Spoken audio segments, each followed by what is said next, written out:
सध्या सगळीकडे आयपीएल आणि निवडणुकीचं वातावरण चालू आहे आणि दोन्ही ठिकाणी फक्त कार्यकर्त्यांमध्येच मारहाण चालू आहे. रिसेंटली एक बातमी वाचली की रोहित शर्मा आउट झाल्यामुळे मुंबई फॅन्सनं चेन्नई फॅनचं डोकं फोडलं, 2 जण जखमी झालाय. असं चहापेक्षा किटली गरम. अरे एवढं महत्व देण्याची काय गरज आहे? 2 महिने मनोरंजनाचं साधन आहे आयपीएल, त्याला तेवढंच महत्व द्या, मनोरंजन करा, विषय संपला.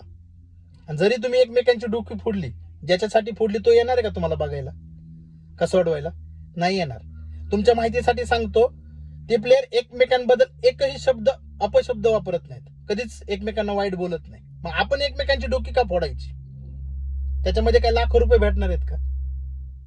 मी प्रत्येक वेळेस तुम्हाला हेच सांगितलं की वैयक्तिक कुठल्याही प्लेयरला ट्रोल करू नका. टीमला ट्रोल करा, त्यांच्या फॅन्स लोकांना ट्रोल करा, पण वैयक्तिक घरच्यापर्यंत कुणाला ट्रोल करू नका.